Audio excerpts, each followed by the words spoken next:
Կալուգացի օլիգարխի թիմակիցների ընտրակաշառք տալու վրա բռնվելու լուրից անցել է 2 օր։ Ինչ տեղի ունեցավ այս 2 օրերի ընթացքում։ Արդյոք երկարամյա լրագրողները, անաչառ խմբագիրները, չգիտեմ, ինտելիգենցիան, մտավորականները, հոգևորականները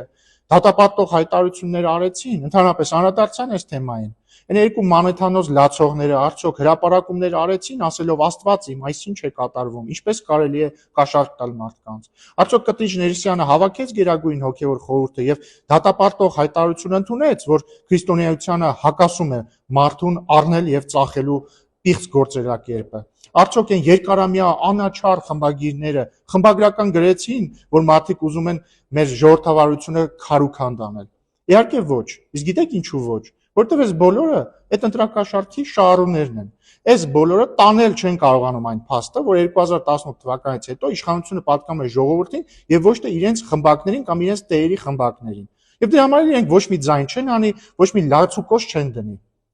Բայց իրենք լացուկոս կդնեն։ Իրենք լացուկոս կդնեն հունիսի 7-ին, երբ որ իրենց ժողովուրդը ցույց կտա իրենց տեղը, որը ոնց որ թե մոռացել են։